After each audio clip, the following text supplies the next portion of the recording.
सुप्रभातम बच्चों। आज हम मनुस्मृति में वर्णित राजनीतिक व्यवस्था की चर्चा करेंगे। पूर्व में हमने सामाजिक व्यवस्था की चर्चा की थी, जिसमें आश्रम और वर्ण व्यवस्था के बारे में बताया था। मनु ने राजा की देवी उत्पत्ति के सिद्धांत को स्वीकार किया है। समाज में सुव्यवस्था स्थापित करने हेतु परमात्मा ने इंद्र, वायु, यम, सूर्य, चंद्रमा, वरुण और कुबेर आदि के अंशों को ग्रहण करके राजा का निर्माण किया है, ऐसा मनु कहते हैं। अतः राजा बालक हो तब भी उसकी आज्ञा का पालन करना चाहिए। चूँकि इन समस्त देवों का प्रतिरूप राजा होता है, अतः बालक अवस्था में भी यदि कोई राजा बना तो उसकी आज्ञा का पालन अवश्य करना चाहिए। राजा को वेदज्ञ ब्राह्मणों की आज्ञा का पालन करते हुए उनके प्रति विनम्रता का व्यवहार करना चाहिए। मनु कहते हैं कि राजा की आज्ञा का पालन यदि प्रजा करती है तो राजा को भी जो उनके ऋषि हैं, वेदज्ञ ब्राह्मण हैं, उनकी आज्ञा का विनम्रता से पालन करना चाहिए। क्योंकि ऐसे उदाहरण देखे जाते हैं कि यदि किसी ने ऋषि की अवज्ञा की, अविनय करा उनके प्रति, तो उनका हमेशा नाश हुआ है। जिनमें वो उदाहरण भी देते हैं कि अविनय के कारण वेन, नहुष, नेभी आदि राजाओं का विनाश हो गया था। अतः राजा को वेदज्ञ विद्वानों से आन्वीक्षिकी, त्रयीवार वार्ता और दंड नीति का अध्ययन करना चाहिए। साथ ही उसे कामजन्य तथा क्रोधजन्य सभी व्यसनों से दूर रहना चाहिए। राजा को देवों का अंश होने से सदैव इंद्र के समान प्रजा के लिए सुखों की व्यवस्था करनी चाहिए। वायु के समान गुप्तचरों के माध्यम से सर्वत्र निरीक्षण करना चाहिए। यम के समान पक्षपात रहित होकर सदैव न्याय वाला, सूर्य की किरणों के समान अति अल्प मात्रा में कर ग्रहण करने वाला और चंद्रमा के समान होने के कारण शीतल, वरुण के समान अपराधियों का नाश करने वाला और कुबेर के समान दानी होना चाहिए।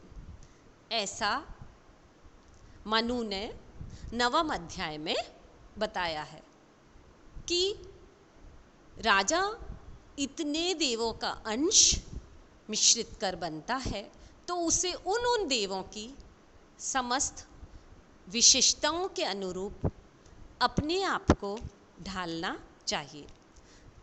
राजा को रात्रि के अंतिम प्रहर अर्थात ब्रह्म मुहूर्त में उठकर अग्निहोत्र और ब्राह्मणों की पूजा करनी चाहिए। राजा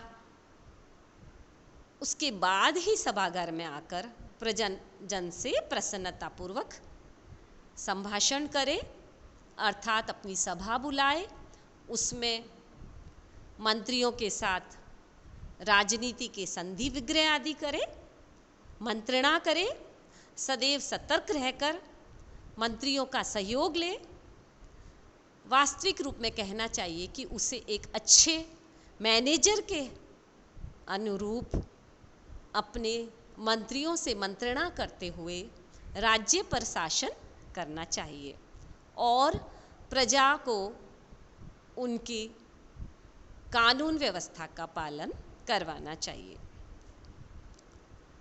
सचिव की जो नियुक्ति हुआ करती थी, वो मनु कहते हैं 7वें अध्याय में कि मौलात शास्त्रविदः सूरात लब्ध लक्षान कुलोद्भवान सचिवान सप्त च अष्टौ वा प्रकुर्वित परीक्षितान। अर्थात सचिव वंश परंपरा से प्राप्त शास्त्रविद बलवान, लक्ष्य सिद्ध करने में निपुण, उच्च कुल उत्पन्न और परीक्षित होना चाहिए राजा का सचिव। इसके अतिरिक्त राज कार्यों को सुचारू रीति से संपन्न करने हेतु वह राजा को हमेशा मंत्रणा देता रहे और राजा को इस प्रकार के 7-8 योग्य सचिवों की नियुक्ति करनी चाहिए। मंत्रणा करण, जब जब उचित अवसर आए या देश पर कोई विपत्ति आए तो उस संबंध में, राज्य के संबंध में गुप्त रीति से भी मंत्रणा करनी चाहिए। मनु ने मंत्रणा के लिए पर्वत शिखर महल का एकांत भाग और वन को सर्वोच्च और उत्तम स्थान माना है, क्योंकि ऐसे ही स्थानों पर मंत्रणा गुप्त बनी रह सकती है।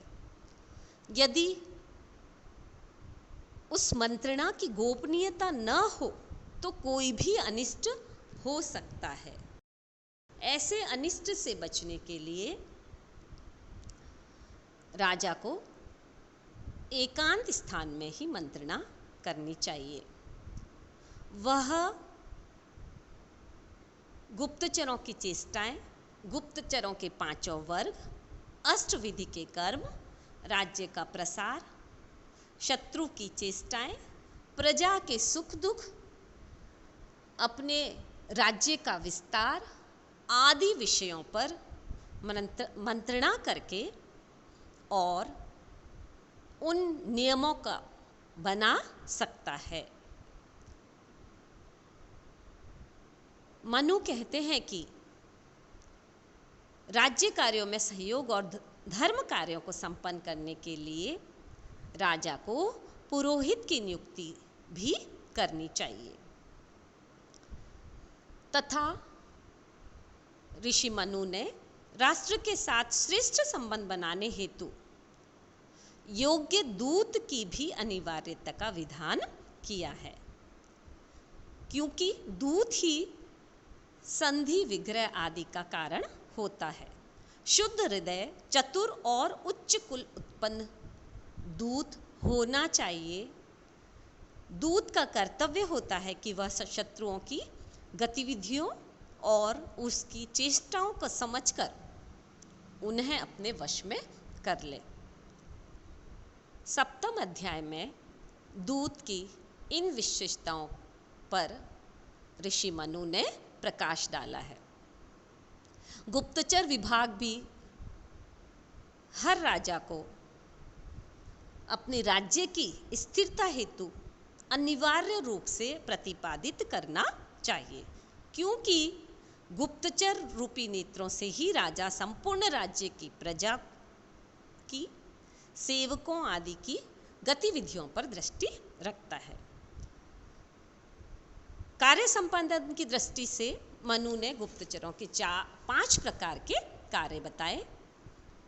कापटिक अर्थात छात्र वेशधारी, उदासीन अर्थात संन्यास भ्रष्ट व्यक्ति, गृहपति अर्थात गृहस्थ में रहने वाला, तापस अर्थात ऋषि या तपस्वी, वैदेहिक अर्थात व्यापारी। ये गुप्त रहस्यों का पता लगाकर राजा का हित करते हैं। इसके अतिरिक्त ऋषि मनु ने राज्य की आय के साधनों का भी विस्तृत विवेचन किया है। उन्होंने राजा की आय के मुख्य साधनों में प्रजा पर लगाए गए कर, कृषि की आय का 6वां भाग, दंड से प्राप्त धन और व्यापारियों से लिया गया शुल्क का परिगणन अपनी स्मृति में बताया है। प्रजा को किसी प्रकार का कष्ट न हो, बस इतना ही कर लेने का विधान मनु ने किया है। इस प्रकार बहुत ही सुंदर रीति से संक्षिप्त रूप में मनु ने राजनीतिक व्यवस्था का श्रेष्ठ विवेचन प्रस्तुत किया है।